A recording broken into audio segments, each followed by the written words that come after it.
Hello అండి, బాగున్నారా అందరూ? Welcome back to another mini long vlog. చాలా రోజులు అయిపోయిందండి ఇట్లా వ్లాగ్ అయితే ఒకటి చేసుకొని. నేనైతే రికార్డ్ చేయడం అయితే వీడియోస్ చాలానే చేశాను, కానీ దీనికి వాయిస్ ఓవర్ ఇచ్చుకోనికే నాకు అసలు టైం అయితే లేదు. సో ఎట్టకేలకి ఈరోజు అయితే వాయిస్ ఓవర్ అయితే ఇస్తున్నాను.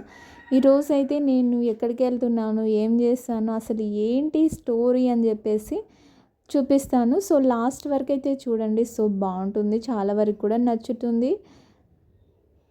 అయితే నేను ఇక్కడ నుంచి అయితే నడుచుకుంటూ వెళ్తున్నానండి, ఇంటి దగ్గర నుంచి. సో ఇంటి దగ్గర నుంచి నడుచుకుంటూ చిన్నగా అయితే వెళ్తున్నాను. సో మధ్యలో మా హస్బెండ్ అయితే వచ్చి పికప్ చేసుకుంటారనమాట. చాలామంది అడుగుతుంటుంటారు కదా, మీరు ఏం చేస్తుంటారు అని చెప్పేసి. సో వాళ్ళకి తెలియాలంటే ఈరోజు అయితే మీరు ఖచ్చితంగా చూడాలండి, లాస్ట్ వరకు చూడాలి వ్లాగు. సిటీలో కూడా ఇక్కడ ఇలా ఆవుల్ని చూడడం అయితే చాలా మంచిగా అనిపిస్తుంది అని చెప్పేసి వీడియో అట్లే కంటిన్యూగా పెట్టేశాను. ఇక్కడైతే మా అల్లుడు, మా హస్బెండ్, నేనైతే వెళ్ళిపోతున్నాము. ఒక్కోసారి ఈ సమ్మర్లో ఈ ఎండలకి వెళ్ళాలంటే చాలా కష్టం అనిపిస్తుంది, కానీ కష్టమైనా పర్వాలేదు కదండి, ఏది ఊరికే రాదు కదా. కష్టపడందే ఈ లోకంలో ఏది సాధించలేము అనేది ముమ్మాటికి నిజమైతే. ఇక్కడైతే మా హస్బెండ్ అయితే నాకు మజ్జిగ అయితే ఇస్తున్నాడు. సమ్మర్ స్టార్ట్ అయిపోయింది, ఎండలు అయితే విపరీతంగా ఉన్నాయి. ఇక్కడైతే రాగి ఉంటుంది కదా, రాగిది అది గంజి. సో ఇంకొకటి మజ్జిగ అయితే ఇస్తున్నాడు.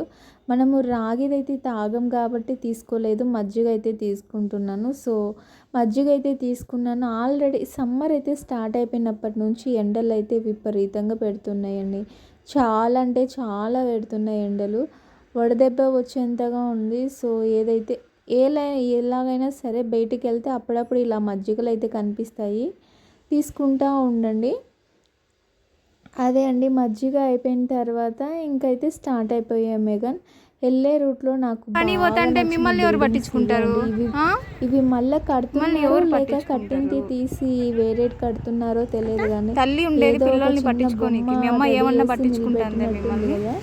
భలే అనిపిస్తుందండి. ఇక్కడ బిల్డింగ్లు అయితే ఓ రేంజ్లో ఉంటాయి. తీసుకుంటా, ఇంకా కన్స్ట్రక్షన్ అయితే కడుతూ ఉన్నారు. ఇంకెంత హైట్ కడతారండి ఈ బిల్డింగ్లు. ఇప్పుడే చాలా హైట్స్ కట్టారు. అదేదో చిన్న గదులు ఉన్నట్టుంది, కానీ లోపలికి వెళ్ళి చూస్తే అది చాలా పెద్ద పెద్ద. పట్టించుకోకుండా తిరగనికే సరిపోతుంది. ఈ రోడ్లోనే వెళ్ళాలి, ఫుల్ దుమ్ము మట్టి. ఇంకా కన్స్ట్రక్షన్ ఇంకా అయితే రిపేర్స్ ఒక్క రోజు జీవితంలో అనుకుంటున్నా మళ్ళీ రిపేర్ చేస్తున్నారు.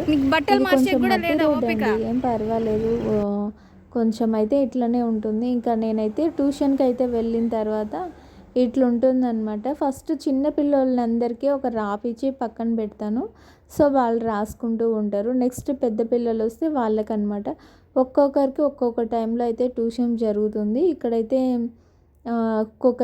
ఒక్కొక్కరికి ఇలా ట్యూషన్ చెప్పడం అయితే జరుగుతుంటుంది అనమాట. కొంతమంది అయితే బుక్స్ కూడా తెచ్చుకోరండి చిల్డ్రన్స్. సో ఇక్కడైతే ఉన్న కొన్ని బుక్స్ అయితే ఇస్తూ ఉంటాను, పెన్స్ అందుకు కూడా. మళ్ళీ వాళ్ళు వెళ్ళేటప్పుడు బుక్స్ పెన్స్ అయితే ఇక్కడే పెట్టేసి వెళ్తూ ఉంటారు. సో నేనైతే ఇట్లా అనమాట, చిన్నపిల్లలందరినీ ఒక సైడు, వాళ్ళకి క్లాస్ అయిపోయిన తర్వాత నెక్స్ట్ పెద్ద పిల్లలు వస్తే వాళ్ళకి అనమాట. ఇట్లా బ్యాచ్ వైజ్గా పెట్టుకున్నామంటే మనకి కొంచెం త్వరగా ఈజీగా అయిపోతుంది, వాళ్ళకి కన్ఫ్యూజ్ అవ్వకోకుండా ఉంటుందని చెప్పేసి నేను ఇలా అయితే చేస్తూ ఉంటాను. సో దాదాపు అయితే ఇక్కడైతే వేడి అయితే ఏం లేదండి. లోపల క్లాస్ లోపల 2 ఫ్యాన్స్ అయితే అవైలబుల్గా ఉన్నాయి పైన. ఏం ప్రాబ్లం అయితే అస్సలు లేదనమాట. నేను కూడా ఒక్కోసారి ఇంటి దగ్గర ఉండే ఒక 4-3 పెన్స్ అయితే తీసుకెళ్తూ ఉంటున్నా. నా దగ్గరకు వచ్చినారంటే ఒక్కరిని కూడా ఖాళీగా అయితే పెట్టానండి. నా దగ్గర ఏదో ఒకటి, ఇంటికి వెళ్ళేలోపు ఏదో ఒకటి నేర్చుకుని అయితే వెళ్ళాలన్నమాట. చిన్న పిల్లోడు ఉన్నాడు కదా, అతనికి కూడా నేనైతే ఒక పేపరు పెన్ అయితే ఇస్తూ ఉంటాను. చూసారా, నా దగ్గర ఎవ్వరు కూడా ఖాళీగా అయితే అస్సలు కూర్చోకూడదండి.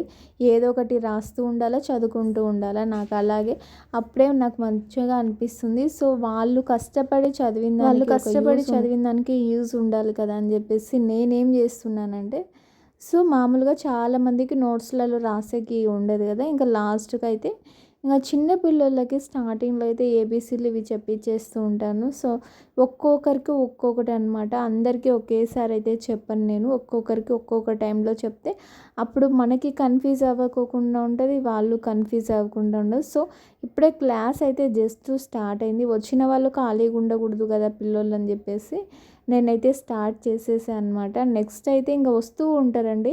నేను వెళ్ళిన తర్వాత నాకు ఒక్క స్టూడెంట్స్ వచ్చినా సరే స్టార్ట్ అయితే చేస్తానన్నమాట. ఇంకా లాస్ట్ అయితే క్లాస్ అయితే అయిపోయింది. సో ఒక్కొక్కరు ఒక్కొక్క టైంలో వెళ్ళిపోతూ ఉంటారు. 5-6 ఆ టైంలో కొంతమంది చిల్డ్రన్స్ వాళ్ళు వెళ్ళిపోతుంటారు. 6-7 ఇట్లా ఒక్కొక్క టైంలో ఒక్కొక్కరు అనమాట. ఇట్లా ఒక్కొక్కరి పంపించిన తర్వాత నెక్స్ట్ వేరే వాళ్ళు వస్తుంటారు అన్నట్టు. ఫస్ట్ చిన్న పిల్లల స్టడీ కంప్లీట్ అయిపోతే తర్వాత పెద్ద పిల్లల స్టడీ అయితే ఇలా కంప్లీట్ అయితే అవుతుంది అనమాట. సో ఇదే అండి, ఇట్లా జరుగుతూ ఉంటుంది డే మొత్తము. ఇంకా చాలామంది మన ఛానల్ని చూస్తున్నారు, సపోర్ట్ చేస్తున్నారు. థ్యాంక్ యూ సో మచ్ అండి. Your valuable support is very important then in my life అనమాట. ఇట్లా మంచిగా సపోర్ట్ చేసినందుకు నాకు చాలా మంచిగా అనిపిస్తూ ఉంటుంది. సో ఏదైనా సరే మనం చెప్పే విధానంలోనే ఉంటుందండి. ఎవరిని కూడా మనం ఖాళీగా అయితే పంపించకూడదు, ఉట్టి చేతులతో పంపించకూడదు అని అంటారు కదా, అలా అనమాట. నా క్లాస్ వచ్చినామంటే సో ఇదేమీ స్కూల్ కాదు స్టడీ ఇది స్కూల్ కాదు స్టడీ కాబట్టి సో వాళ్ళకి కన్వీనియంట్గా అయితే చెప్పేదానికి నేనైతే ట్రై చేస్తూ ఉంటాను. నా క్లాస్లో అనేది చాలా పద్ధతిగా ఉంటుంది. ఏదైనా సరే వచ్చినామంటే చదవాలా, చదవలేదంటే నా క్లాస్కి రావద్దని చెప్పేస్తాను. వచ్చినారంటే ఖచ్చితంగా వాళ్ళు నేర్చుకోవాలి, నాకు చెప్పాలా, వెళ్ళాలా. వచ్చినందుకు ఏదో ఒక 2 ముక్కలైనా నేర్చుకోవాలి కదండి. ఊరికే మేము ఎంతో ప్రయాసపడి చూశారు కదా, అక్కడి నుంచి 4 గంటలు జర్నీ చేసుకొని ఇక్కడ ట్యూషన్ చెప్పి వీళ్ళందరికీ చెప్పి వెళ్ళేదానికి కనీసం వచ్చినందుకు కొంచెమైనా నేర్చుకోవాలి అనే ఒక ఉద్దేశంతో నేను ఏదైతే అది ఒక్కొక్కరికి ఏదైతే రాదో వాళ్ళందరికీ అవైతే చెప్పేదానికైతే ట్రై చేస్తూ ఉంటాను. సో ఇదే అనమాట, ఇట్లుంది మంచి పరిస్థితి. మేము రిటర్న్ ఇంటికి వెళ్ళేసరికి లేట్ అయితే టైం అయితే చాలా హెవీ అవుతూ ఉంటుంది ఒక్కోసారి. ఓకే పర్వాలేదు, ఏదైనా సరే పర్వాలేదు అనుకుంటుంటాను. సో ఇంకైతే క్లాస్ అయితే ఫైనల్గా ఎండ్ చేసేస్తూ ఉంటాను. ఎండ్ చేసేసిన తర్వాత ఇంకైతే ఇంటికి వెళ్ళేసరికి మేము ఒక 7-8 అలా పడుతూ ఉంటుంది. ఇంకైతే అందరు ఇంటికి వెళ్ళిపోవడానికి రెడీగా ఉన్నారనమాట. సో ఇలా అండి పరిస్థితి. ఇంకా క్లాస్ అంతా కంప్లీట్ చేసిన తర్వాత మేము కూడా రిటర్న్ అయితే ఇంటికి వెళ్ళిపోతూ ఉన్నాము. వెళ్ళే దారిలో అయితే వర్షం విపరీతంగా పడుతుంది. సమ్మర్లో వర్షం పడడం అంటే దిస్ ఈజ్ వెరీ గుడ్ అని చెప్పేసి అనిపిస్తా. వర్షం పడుతుంది కదా అని చెప్పేసి ఇక్కడైతే మేము ట్యూషన్కి వచ్చేటప్పుడు అయితే ఇక్కడ మా అల్లుడు కోడలు అంటే మా హస్బెండ్ వాళ్ళ సిస్టర్ పిల్లోళ్ళు ఇక్కడే ఉంటారు మ్యాక్సిమం. అదే ఇంకా మేము వెళ్తున్నప్పుడు వాళ్ళు కూడా వస్తారు చదువుకుంటారు కదా అని చెప్పేసి అయితే వస్తుంటారు. సో ఇంకైతే ఇక్కడ వర్షం పడుతుంది కదా అని ఒక చిన్న టీ బిస్కెట్లు అయితే తీసుకున్నారు అందరూ. నేను కూడా టీ అయితే కొంచెం తాగాను. వర్షం ఇలా అయితే వర్షం పడుతుంది కదా, సమ్మర్లో ఫస్ట్ రైన్ అని చెప్పేసి నేను కూడా ఒక చిన్న క్లిప్ వీడియో అయితే తీసానండి. ఇంతే, వీడియో ఏం లేదు. సో వ్లాగ్ అయితే చాలా చిన్నగానే ఉంది. సో షార్ట్స్లుగా అలా తీసాను కాబట్టి కొంచెం ఇలా వచ్చింది వీడియో. వీడియో నచ్చిందని అనుకుంటూ ఉన్నాను. సో వీడియో నచ్చినట్లయితే చిన్న లైక్ అండ్ సబ్స్క్రైబ్. ఎప్పుడు నేను పెద్దగా నాకు కూడా టీ అంటే అస్సలు ఇష్టం ఉండేది కాదు. సో ఏమో ఈసారి అలా అయితే తాగాలనిపించింది, తాగాను. అది కూడా కొంచెమే తాగాలండి. సో కొంచెమే లేండి తాగాను. మనం ఎక్కువ ఏది పెద్దగా తాగం కాబట్టి. చాలామంది వర్షం పడుతుందని చెప్పి అటు సైడ్ ఒక గుడి ఉన్నింది, అక్కడ కూడా చాలామంది ఆగుతున్నారు. మేమైతే ఇటు సైడ్ రోడ్ సైడ్ అయితే ఆగామన్నమాట. వీడియో నచ్చితే చిన్న లైక్ అండ్ సబ్స్క్రైబ్ చేసుకోండి. సో ఇంకైతే నేను కొంచెం తాగి ఇంకా మా హస్బెండ్కి అయితే ఇచ్చాము.